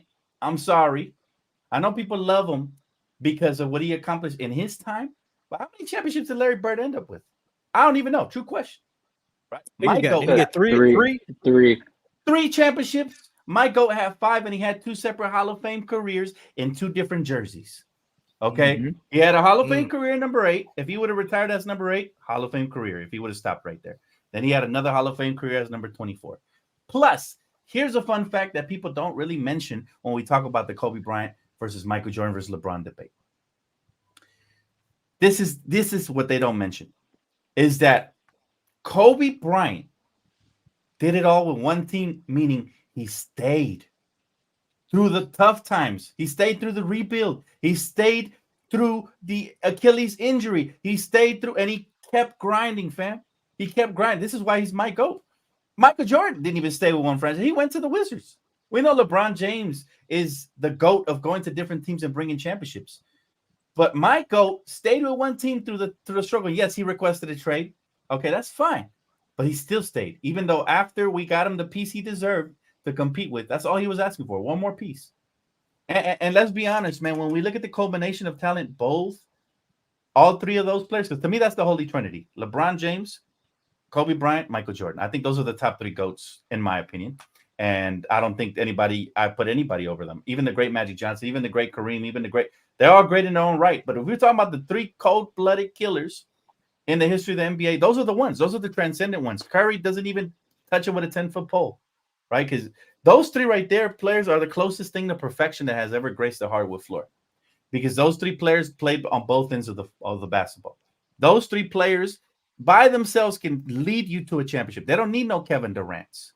You know what I'm saying? They don't need, listen, all they need is somebody like a Scottie Pippen, somebody like a Shaq, somebody like a Gasol, somebody, in LeBron's case, somebody like an AD, somebody like a Kyrie, right? Somebody like a Wade. But these are all psychic players. None of these players were carried to a championship like Curry was. Curry will never be in that conversation. I'm sorry, Ferrari. I keep blowing up. Listen, listen. So my argument here about the Kobe Bryant, they disrespect him like he's not even top 10 sometimes. Mm-hmm. This man is guaranteed to lock top 5, and he's a top 1 for me, right? But all we ask is that we keep it a $150, man. Nobody ever did what Kobe Bryant did. Nobody scored 81 in a game. Will Chamberlain was doing it in the 50s and the 60s, right? He scored 100. Cool. Never done in the modern day era. And we did it when the NBA was actually tough, when guys could clothesline you and not get ejected from the game, Raja Bell. Mm-hmm. You know what I'm saying? He did it when they were actually playing defense. 81 points. Now, who's the closest one? Donovan Mitchell, right? Mm-hmm. But how many free throws did he get? 40? You know what I'm saying? So I just had a spats off about Kobe, and I'm so glad. Man. I'm so glad that his brothers are finally stepping up. People that have a bigger voice, more amplified than me. Because I've been doing it for years, but I love to see Shaquille O'Neal doing it. I love to see Allen Iverson doing it. I love it. This is it's almost brought a tear to my eye today, man. Watching these guys do that, because it's truly touching, man. You don't kick a man when he's down, and you definitely don't kick a man when he's dead. You know what I'm saying? Because I don't know what type of agenda ESPN had against him, but they put Larry Bird over him, bro. That's when I had to exit. That's when I had to exit watching ESPN, bro. When they put Larry Bird over my GOAT, I said, stop it, man. Larry Bird was great. He's no Kobe Bryant, okay? And I could be surfing said, who had the deadliest mindset, Kobe or MJ? For me, it was Kobe, but I can't make that comment. I'll let you guys answer that. For me, it was Kobe, but I can't make that comment because I didn't get to see Jordan play in his prime, right? So you guys go ahead and answer that. I got to see a little bit. I'll just quick story. My first ever NBA game that I sat down and watched with my dad was Lakers versus Bulls in the finals. I remember that first game because the Bulls at the time had this introduction, and it's legendary now. They got the music, and I'm sure you've all heard that Bulls song. Yeah. And at the time they had the Bulls spotlight logo just flying everywhere on the crowd, right? And it's going like this, and then you hear the music, and I'm like and I told my dad, like, in Spanish, I'm like, ¿Qué es eso? ¿Qué está pasando? And he's like, oh, it's NBA. The Lakers is the LA team. And that's when I was like, oh my gosh, I got to see Magic and Jordan play against each other. And of course it ended up in the wrong way, but it was so beautiful that day was just like, I was hooked. Like, because my dad had told me earlier, like, oh, you should be a Laker fan, this. But watching it, it just sucks you in, and it's like, oh my gosh, this is, no pun intended, this is freaking magical. Like what I'm seeing on the court, and it didn't end up in the right way. But man, I don't even know what your question was, but I love the Lakers so much that we love it, Chris. No, but I love the Lakers so much that was my hook, and I've never let go ever since. They've had me hooked, and man, I just know Kobe. Once Kobe came into the league, I remember hearing and reading articles, because at the time they were still at the Forum, so you had to read articles. There was this young kid, all I heard was it, like me said, us living in Inglewood, all we heard is like this kid Kobe Bryant or Kobe Bryant. And at the time, if you're a true fan, Kobe Bryant had a broken wrist, right? Broken arm or broken wrist, right? Tell him. We go back. Yeah, we go back. We're not some like new fans. No. And so if you guys go back, a lot of his stuff that he put out for the NBA, he had the wrist whatever you call it, the what do you call it when you break your arm, or the cast? Yes. Yeah, so that's why he has the cast on. And I kept seeing like pictures, and I kept reading articles. Oh, this kid is fantastic, he's great, but he's got a broken arm, and he always had the cast on. And I'm like, oh well, how great is. But once we saw him, and once Del Harris let him go, and it's like it just became a snowball where just like, man, oh my gosh. And so I love the Lakers so much that's my story, and I'm sticking to it. Love you guys. Love it. Story time with my boy Chris. There you have it, man. WSN, I love you, man. You're fantastic, man. Love you too, brother. Listen, man, WSN is a youngster, man. He's gonna carry this tradition into the next generation, man. So yes, sir. You are the future, my friend. All right, so I want to play a quick game with y'all, man. Before I get into listen, I promised the chat that I was gonna tell him somebody who I think has 75% of the solution to the Lakers' woes. Obviously, the other 25% is firing Darvin. But I'm going to get to that right now. But before that, let's play a quick game, and let's make it rapid fire, okay? Because we already over an hour. This has been a great episode. All right, so rapid fire, pretenders or contenders, all right? I'm going to mention some team names, and you guys tell me if the teams are pretenders or contenders, okay? So, and everybody could just chime in. Let's start with Boston. Pretenders, contenders? Contenders. Contenders. We agree? Everybody? Hey, chat, get involved as well. Contenders or pretenders, okay? Let's go to the Western Conference. Minnesota Timberwolves. Pretenders. I agree. Minnesota Timberwolves, definitely pretenders, because they haven't, in the playoffs, you got to beat through the fire before you can get to the next level. All right. And Cat isn't the dude. Facts. Yeah, they actually talk about trading him to the Knicks. There's been several conversations, but that's a topic for a different conversation. All right. Denver Nuggets, pretenders, contenders? Contenders. Definitely contenders. Ooh, wee, contenders. I like that. All right, I guess I'll agree with y'all for now. They've been pretty hot lately. Yeah, for Milwaukee now. Bucks. Milwaukee Bucks, Oh. pretenders, contenders. Pretenders. I think so too. Yeah. I say as long as Giannis is over there, I got to make him a contender. Long as that man can walk, he can get you there. Yeah, that's true. But I'm gonna say no. I'm gonna say contender. I agree with that. You know, he's one of those players that could get you there. You're right, especially if he gets hot in April, right? All right, let's go with so we split on that one. All right, let's go with now it gets juicy. The Clippers. I had to throw that in there, bro. I'm sorry. Man. I can't even hold this straight face. I can't even. I can't even It didn't say. even come out right. Yeah.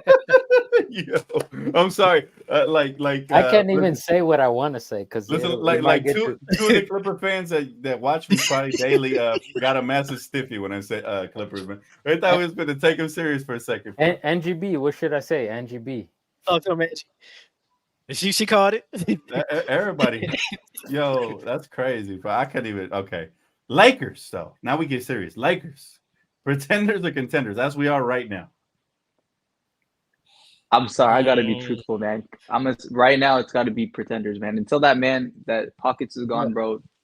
I'm sorry, I gotta be truthful. I love my team. You know, I love them so much, but we're pretenders right now. I agree. I think right now we are pretenders, not just because of Darvin Ham, but because we are missing, we're missing that fire, and I think it could get re-injected with a trade. Could be small, could be big, but yeah, definitely, man. All right, one more team here. Let's go with the East again. Let's go with no, you know what? Let's go West. It's the West is far more stacked, and let's go with the Mavericks.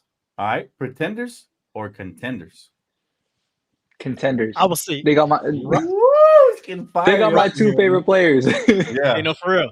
I would say roster wise, I would say pretender, but that dude, Luka Doncic, I got him right there with Giannis. If he's healthy, that dude can drag his team to a conference final anytime he wants if he's healthy. And so for him alone, contender. He's averaging 28, 8, and 9, I think, for his career. That's disgusting, bro. Can you imagine if they would have been able to retain the Villanova guard, man, from the New York Knicks? Oh my god! Can y'all? But do you think he would still produce the same way with? Yes, Luka? bro. They were killing, bro. They went all the way to the Western Conference Final. I know, but you know how you gotta see. I love all of this talk, but you gotta factor in egos too. Like, okay, now I'm a little bit bigger. I don't know. I wanna agree with yes, because I would love teams to just be like boom, boom, boom, boom, and we're going up to the next. But egos, money, your contract, and all of that stuff does involve. Hey, Dan, I gotta ask you something, bro. Yeah, go ahead, bro. I don't want to stay away from the question, but I want to hear your answer on this. At this trajectory, year for year, pound for pound, at how many years has Luka been in? 5, I think. 5 years, pound for pound, year for year. Is he better than LeBron at this state? Fuck no. I like that question. I like the question. Listen. We can talk about it. I'm gonna let WSN get off, but let me tell you why not. Why he's not better than LeBron James. First of all, when Luka came in, right, there wasn't that many expectations on him. He even got traded for Trae Young, right? A lot of us didn't even know what he was. I love Luka. I think he's phenomenal. I think he's amazing. But when LeBron came in, everybody expected him, myself included, to be the chosen one, right? Now, even though the first 7 years it was up and down, and he didn't really win a championship till he got to Miami, LeBron James, he was spectacular. And you can make that comparison. I'm not offended by the question at all. You can definitely make that comparison because both of these guys, their first 5 years or so, they've been up and down, right? There's years when they make the playoffs and they make noise, and years when they don't really make noise. So fair question, but nah, man. LeBron, bro, like Luka don't play defense like LeBron did, right? Like Luka, there's certain things that are missing from his game, even though offensively they're both very comparable. I think Luka's a way better scorer than LeBron was at this stage of his career. But go ahead, WSN, take it away, bro. What you feel about that? Yeah, the reason why I said it's a good question, not because I believe that Luka's was better his first 5 years, but it's because it's really, like you said, it's comparable. Like this man, I started loving him in that bubble when he hit that game winner on the Clippers, bro. Oh my god, man. Hey, I think he's the fastest player to get to a certain amount of points, right? I think the man is averaging 28, 8, and 9, right? So LeBron's career numbers is I think 27, 7, and 7, I think. Right. And this man is averaging 33 points a game this season. I don't know how much that's going to jump up his career average to. But this man, he's not one of those stat patterns that's just going to stat. He wins, man. Like, yeah, he's a killer. He's a killer, man. And what he did to Phoenix the year after, man, this is just me being a Luka stan right now, but that man is just like that mentality. LeBron James was no question the better player. He took his team to the finals at the age of 22 or 21, one of the years. He took his team to the finals. But Luka Doncic is right there with him. I think I said it on here before. I think that he's going to be a top 5 to 10 player of all time when he ends his career. Yeah, I would not be too. surprised. I think so too, but he got a long way to go though. But yeah, I think so too, man. Chris, do you want to chime in on this?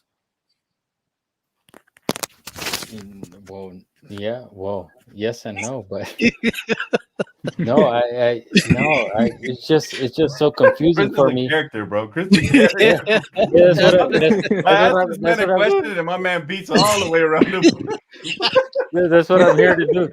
That's what I'm here to do. Oh man, I love Chris. Listen, I guess I'll chime in. You know. Oh well, yes. No. Well, please. Listen. That's why I told Dan, let me get on this because I know. Well, WSN already respected you fully, and I already knew Mees was gonna bring the heat. Mees, bring it. If you got it, do it. Hey man, I think it's a tough one, man. I just looking at this dude, and I think looking at him, and it might have been the same Clipper series, and it might have been that bubble. I'm not sure if I've seen many people have that impact right out the gate, and will talk shit to your face and hit the shot like that since Kobe, since the Jordan type mentality. Luka laughs in your face and hits the step back three, in which you do something about it. Like those type of players kind of left with Kobe, man. And that's why I kind of love this dude. So year 5 for 5, I think it's an even thing, but it's certain tangibles that he has. Plus, it's a different game. It's a more of a 3-ball. It wasn't like that in LeBron's era. So it's kind of hard to compare it across the board. But Luka might be that dude when it's all said and done. If he can stay healthy, bro. He gives you a good smile too. He'll look at you and smile at you. Yeah, he'll be like, "I hit that." Yeah. And the tough shot making. Yep. There's one player I would take right now over Luka if I'm building a franchise. You know who that is? No, don't answer. This is good. Right now in the game today, that I think it's gonna be just as much of a killer, but it's better defensively and it's actually more comparable to LeBron first 5 years than Luka. Yeah. Like, let me take a wild guess. WSN, get in on this, bro. I'm trying to think. Let me take a guess. Anthony? No. Close. No. I mean the what's the name? Not Milwaukee. Minnesota. Let me think. Oh, Anthony Edwards. No. And I like him too a lot, but no, that's not him. There's one player that I think is gonna destroy all projections and is already kind of elevating his team the way LeBron did early in his career. Because remember, Cleveland was ass. Oh, Tyrese Halliburton. Nope. Damn. I like him too a lot. I thought I had that one. But I think the chat. This is easy. Russell Westbrook, baby. This is easy. Hey, don't do that. Don't do that, Mees. Hey. The chat already got it, fam. The chat already got it, fam. Shai Gilgeous-Alexander. Okay. I'm taking SGA right now over Luka, over Anthony Edwards, over Wembanyama. Yeah, I'm crazy like that. I'm taking SGA over Wembanyama because Wemby, unfortunately, like y'all said, man, I think he got he's restrained right now due to Popovich, so I don't know if he'll fully develop there. But listen, Shai Gilgeous-Alexander is a killer. He's got his team number 2 in the West, and he has no weakness. When I look at his game, he has 0 weakness, and he backs up the trash talk as well. The handles are there. He can get to any spot on the floor. I got league pass. I watch this guy. He gets anywhere, bro. He's gonna get some of the top defensive teams. And he gets anywhere he wants. He can finish with either hand, right, left. He's shifty. He can step back and knock the 3 down. He can rebound. What is his weakness, right? So when I look at Luka, he can't defend for shit, bro. If you attack Luka, you can take him out of a game because he'll be winded by the end of it. He's a killer, though. Don't get me wrong. I'm not trying to disrespect Luka, but you can't say the same for Shai Gilgeous-Alexander. Can you attack Shai? Can you exploit him? Nah, bro. So I love the question Mees posed, but I actually think you can compare Shai Gilgeous' career a little bit better because remember, Thunder was struggling. They trade for Shai, right, for Paul George. that might be the best trade in franchise history. Mm. Right, coming in. So right off the bat, That's the SGA for biggest me. Bro. mistake. No, we need a Mavericks versus Thunder. OKC series. I want to see that Shea versus Luka. That would be nasty, something. bro. Oh, I'd love that. I'd love or Timberwolves. It's not gonna happen because the Lakers gonna spoil. But imagine Minnesota and Thunder Western Conference Finals. I'm just saying they're gonna be on opposite ends of the bracket. So the Lakers finna play spoiler, so we ain't tripping. But that would be a crazy ass Western Conference Finals, man. And that was that was the biggest mistake the Clippers did was that trade. Like Clippers' biggest mistake was coming to LA. They should have stayed their ass in San Diego. But I agree. That was a bad trade. Dan, one day, one of these shows we'll get into that where there's a big conspiracy about that. I'll bring it up, but not now. Love it. Okay. Stay tuned. Now listen, y'all. Listen, we made it to the end portion of the show, but I did promise you guys that I was going to shake the room before we left. Okay. Now I want you guys, the panel, to give me some feedback on this take, but I'm about to take over center camera right quick, and the chat, y'all get involved as well. But I figured out a solution for the Lakers to get back into contention when one swift trade, one move, right, one phone call. And so there's two teams, okay, that are struggling tremendously. Y'all seen the thumbnail. All right, that plays into this. You got the Warriors and you got the Lakers, okay? They're mightily struggling. Why not pick up the phone and help each other out? And this is how. The Warriors just suspended Draymond Green, right? He's just coming back from suspension. And this is, to me, this is the third strike. He knocked out Jordan Poole. He got Kevin Durant traded. And now he punching motherfuckers on the court. Right? I think that's the third strike. If I'm Golden State, I'm trying to trade him. But who else in the world would pick up the phone? The Lakers. That's who. And let me tell you why. And I got the trade and everything for y'all ass, man. So just sit tight. Bear with me here. The Lakers, we're struggling from a mindset perspective, a rebounding perspective, and a defensive perspective. Who's a player who can help solve that? Who could play alongside Anthony Davis right now? Y'all gonna say he can't space the floor? Nobody can space the floor in the fucking Lakers anyways right now. The one player that could come in here right now and stir shit up and get the best out of the role players and go crazy is Draymond Green. Yes, he needs therapy. Yeah, we heard all the jokes. But he's on his last legs. He's on his legs for his career. When you have an elite player like Kobe Bryant, Meta World Peace comes here, they respect him. Who does Draymond Green look up to? LeBron James. LeBron James. The one player that I think could play right, that he could play under is LeBron James. If we land Draymond Green, I have the perfect trade. And why would the Warriors do it? Why? Because they're on their last legs, fam. They're struggling with Draymond Green, and they're looking old as hell. We got some youth on this side. And check out, this is my trade proposal that I think could help both teams, and I will tell you why. All right. So the Lakers trade Rui Hachimura, right, and Max Christie to the Golden State Warriors for Draymond Green and Moses Moody. It works number-wise, and let me tell you why it works both ways. First of all, Draymond can't space the floor. Steve Kerr loves floor spacers. Guess who can space the floor? Rui Hachimura. Okay? You get a young prospect. You get a young prospect by Max Christie. It's going to hurt to lose him. However, we still have Vando. We'd add Draymond Green. We can maybe trade him for another piece, right? And this works money-wise, and it helps both sides. They get the floor spacer in Rui. They get somebody who can run in transition. They love pushing the pace. Curry's going to love playing with him. You get a nice two-way guard in Max Christie. Lakers get Draymond Green. Now the casual fans will say, you're crazy, Dan. You're tripping. You're giving up too much. No, I'm not. Max Christie isn't going to help us win a championship this year. Draymond will. I'm telling you right now. Draymond Green and Anthony Davis front court is exactly what the doctors ordered because the Lakers don't like to play a real center. All right, there goes your small tweener. Right there. Draymond Green has active hands, gets in the passing lanes, wreaks havoc, and he is an anchor for a basketball team that's lacking in the defensive department. You do that, fam. You still have LeBron. You still have Austin Reeves. You still have D'Angelo, who you can flip for a different piece, right? That's what I'm saying. That's what I'm saying. So for me, this is the trade to be had. The other option is instead of Rui, you put in D'Angelo, but I don't see why the Warriors would do that. I would much prefer to give up D'Lo in that deal.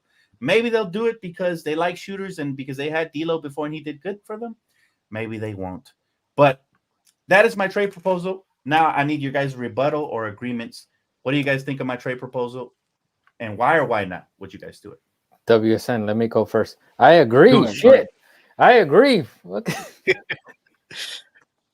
I thought there was going to be a lot of pushback. I've seen a lot of hell no's in the chat, but I'm telling y'all right now, man, we're lacking heart. We're lacking tenacity. We're lacking the grit. We're lacking the passion. Draymond brings all of that. And it's the passion, yeah. I know there's extra yeah, but it's the passion. Right now we need passion. We need fire. We need that dog. Yeah, we need the dog because our coach has his hands in his pockets. We need a dog. We need fire. Go ahead, guys. Love you guys. No, I agree with that. As far as the pieces, I'm down to finagle around the pieces, but I think his playmaking and just that presence, the one that could be the soul of the team, the one that'll take the hits for LeBron, the one that can take the hits for AD. I'm with it. We can go back on the pieces involved in it to line it up. But as far as Draymond, period, I remember when we was talking about Draymond at the beginning of the season, I remember I was not rolling until I had to sit back. I even looked at highlights. I'm like, it's crazy to say that might be the dude that we're missing. That might be the energy that this team needs to start slapping teams around. We just don't have that, bro. So I'm not mad. The exact pieces, like I said, we can go back and forth, but I'm not mad at Dre no more, man. Take it over, WSN. Take it over. Hey, for sure. Listen, I probably I hope Dan's still in here. Yeah, I'm in here. Okay, perfect. Okay, cool. No, you're good. So the way that Dan felt about Patrick Beverley is the way that I felt about Draymond. Man, I hated Draymond. I hated him so much. I thought he was such a loudmouth. But let me tell you something. I've changed my mind because these Lakers, bro, I don't know why they feel like they're so entitled, bro. Okay, you don't like the coach. Who gives a shit? Go out there and play hard. It don't matter. You're getting paid millions of dollars, bro. Go out there and play hard. I mean, I think Max Christie threw like 2 turnovers, and LeBron James didn't even want to run back on defense. Get your ass back on. Man, get your ass back, bro. It don't matter what it is, man. Go play, bro. You're getting paid millions of dollars. And, man, Draymond Green's not letting that happen, man. Draymond Green's going to go yell. He doesn't care who you are. He was yelling at Kevin Durant. He was telling Kevin Durant, exactly, like, bro, we don't need – and he won him 2 championships. And he was willing to tell that to Kevin Durant. We need a Draymond Green. We need somebody that's going to antagonize the crowd. Like, we need somebody that's going to come in, yell at the other team, get our team fired up, get them all hyped up, go out there and then give it their all. We need somebody like that. And then another good thing I love about him is we would not have to hear Darvin Ham at the press, man. Oh, my God. Draymond Green could do that. Draymond Green could do that for us, man.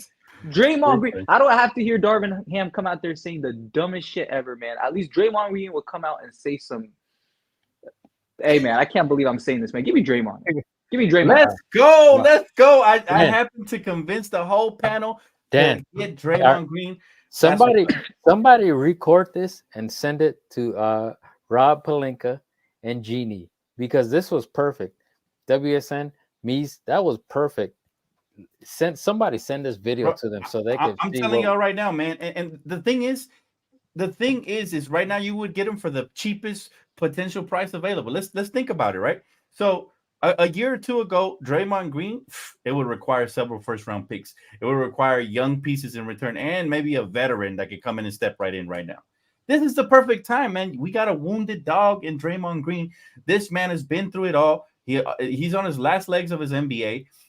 He looks up to LeBron James. I think if there's one player that can maybe keep him in check, it would be LeBron, to be honest. Curry doesn't have the personality. You know what I'm saying? He's a nice kid and all of that. He loves Hamilton, but he don't have the personality to deal with a Draymond Green. That's why Draymond's always been the leader of that team, right? Draymond would actually be able to just play his role, come in here, do his thing, right? And then just the off-court stuff, don't worry about it. LeBron is the real leader of this team. But defensively, we would have an anchor, man. He would be the Dennis Rodman to LeBron's Jordan, right? Mm-hmm. And everybody could use a Dennis Rodman. Yeah, he's a little loopy in the head. He's gonna jump off of a couple of stomachs a season. He's gonna get suspended. He's gonna catch some tech. That's all fine. But for real. Listen, we need a dog, and right now, AD is the only dog we have right now. Yeah, and Draymond would be extra over here in Hollywood. He would do a little bit extra, but I'm okay with it because it's what we need. It's what we need. Like you WSN and me said, it's what we need. Right, absolutely, man. Absolutely. If you guys have any other piece, feel free to chime in. I'm gonna go ahead and reset my computer while you guys go ahead and shout each other out and all that, and see if I can get back in here on time to say my goodbyes. So yeah, this thing froze up again, man. I'm in dire need of the new computer. But yeah, go ahead, guys. Take it away. You guys have any other piece that you think could swing the needle for the Lakers? Chime in. Go ahead and go back and forth with the chat for a little bit. Buy me some time. All right, give me 1 sec. Man, good question, guys. So what do y'all feel is another missing piece that we could pull off to make this thing happen this year? Hey, Mies, I'm gonna say this: LeBron James, every year that he's won, he's had some kind of guard. I mean, he had D Wade, he had Kyrie, and he had Rajon Rondo. You put a guard next to him. Austin Reeves is amazing, but I'm talking about like an experience, like a guard that can score and a guard that can, like pick apart people's defenses. Like, man, we need a guard that could put the ball in the basket. We need a guard that can make plays. We need somebody alongside them. Like, I think Darvin Ham put out, what was the lineup that he's been putting out? LeBron, Taurean Prince, Cam Reddish, AD, and who else did he put it? It was like a bunch of wing players. Like, that's not gonna get it. That's not gonna get it done, man. I mean, I remember LeBron saying that we need a playmaker. 2018, they had a good record. He was talking about we need a playmaker. He needs somebody besides him that can let him like rest. I mean, AD's amazing. AD's great, but you got to make plays for AD. Right, AD's not like I'm a dribble the ball down the court. I'm gonna take you like one-on-one. He's not gonna do that. So we need a guard, man. We need a guard that you see. D'Lo's not doing nothing. Reeves is more of a shooting guard. He's trying to play point guard, but he's more of a two guard. Like, we don't really have a set point guard, and I don't want to put LeBron James in that situation because he's getting older. Back when he was in 2020 when he was playing point guard, we can't afford to do that again. So do you guys think Do you guys think at this point of the season that it's because do you guys think it's too much for him to handle the point guard duty until the end of the year in playoffs from here this point out at his age, right? For LeBron? For LeBron, LeBron can play point forward, but he does like to have multiple ball handlers. What happens is in the playoffs, the defense collapses, right? And if you don't have guys who can handle the ball, you start turning the ball over, and that's how you lose games. Remember, the defense just clamps up times 10 in the playoffs. So the more ball handlers and shifty playmakers and people who can create shots for themselves and team he has, the less work he has to do, right? And you can prolong his top ability for longer in the playoffs, right? We kind of saw him run out of gas in the Western Conference Finals, right? So that's the reason. I do believe they could use another guard. I'll never forget that play here in LA, the last game where Darvin was like, "Hey, here's the ball, do something with it," and he just went to the corner and kind of did like a fadeaway jump shot and got it blocked by like 3 people, and we were like, and the fans are like, what was that? Like that comes back to Dan, Ham driving up, drawing up a good play. Maybe he doesn't know how to do it. I don't know. It's for real. Because right now at this point, man, we are easy as hell to beat, man. Yeah, you just come into the building. If you watch our game plan, the highlights, we are the easiest team to plan for and beat because there's no counter to anything the teams do. So I mean, we just sitting ducks right now, man. And every team knows just jack up a bunch of threes. They're not going to guard us, so we're going to get in the rhythm eventually. They don't play defense, so the lanes is going to be open, bro. We just getting killed from all angles, man. It's bad, man. Yeah, and then you have to remember we got the referees against us because I still haven't gotten I still haven't gotten over that play where the Grizzlies coach comes onto the court.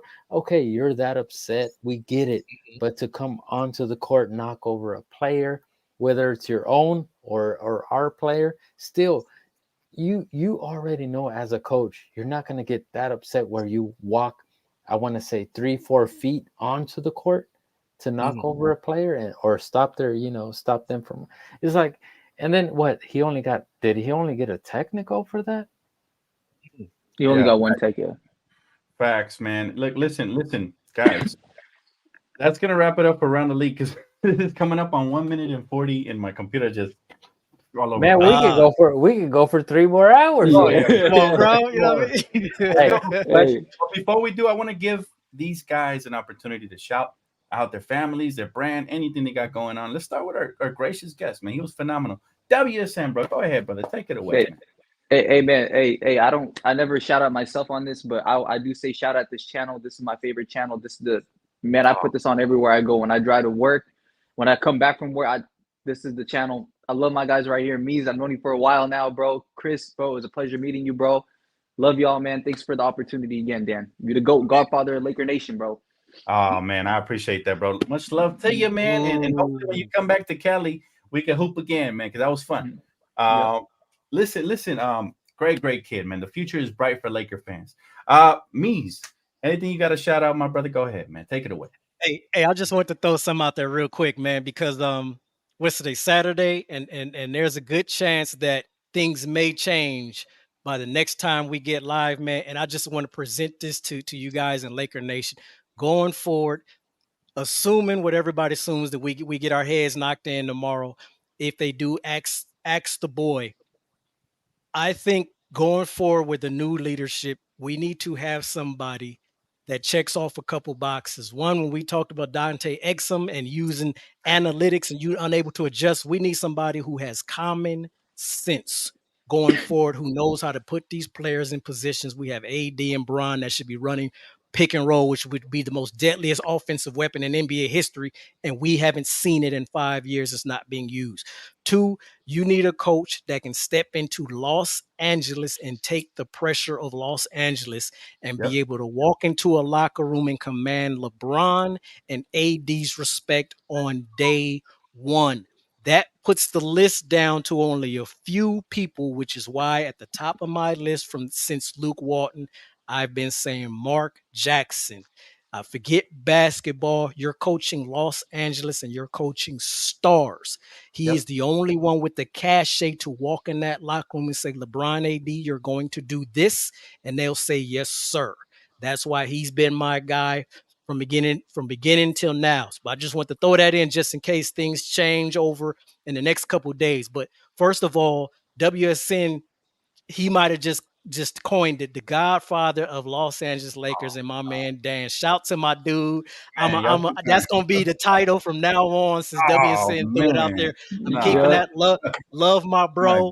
As I say, anybody got a problem with the boy, let Mees know, point him out, man. We going in, man. Salute Show to him the flex. GOAT, man. Show him the flex. Come on, man. You get the double flex from your boy, man. You already know what it is, man. I love y'all, man. Shout out to y'all too kind, shout out to the chat, man. Y'all know what it is. Y'all know where Mees is, man.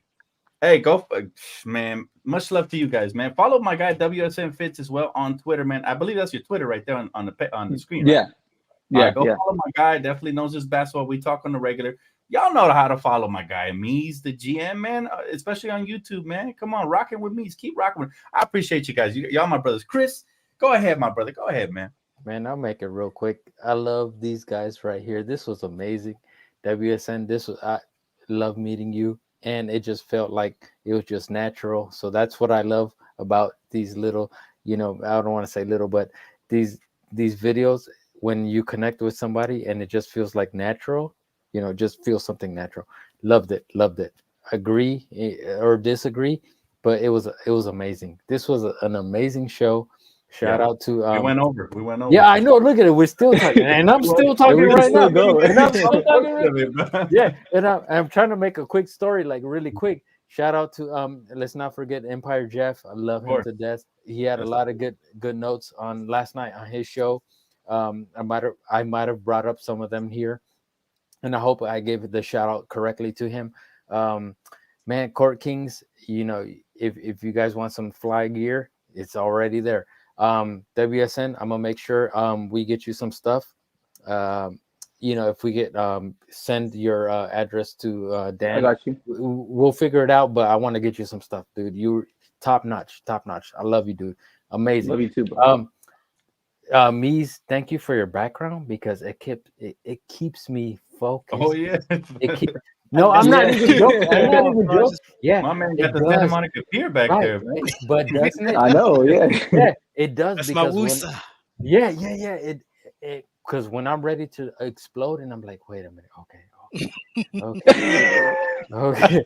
Yeah. But I still know Darvinham, your days are numbered. Either you're gonna go soon or you're going after the year is over with, which is something probably 95% of the Laker fans want is you gone.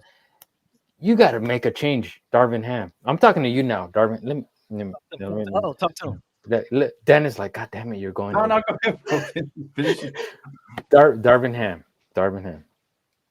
We loved you in the press conference. You sold us. You sold us with all your talk. Now you got to show it. You have a bunch of players that are out there giving their best, but fix that lineup, man. Tell them to their faces what you need from them. Tell Vando what you need from him. Tell C. Wood his minutes. I know every game is not going to be the same, but if you could focus and give these guys just the opportunity that they're expecting, maybe that'll help. Tell them that, at the time they're on the court, they're the best on the world. Man, do something, man. I'm going crazy over here. I don't know what else to tell you, but come on, man. I'm putting my stuff on mute. I love you guys. Love you. Real quick, shout out to Joe who said tomorrow is a must-lose game. Oh my His odds get bad. I'll never say it. I will never say it. I want to give my shout outs, man. Dustin killed it as always, man. He'll be back. We missed Jeff, but he'll be back as well, man. He's doing a tremendous job. Go subscribe Empire Jeff TV. Chris, man, love the passion. Always super passionate, man. A man of many words and many stories, but most importantly, of a man of pure heart, man. So we always love Chris.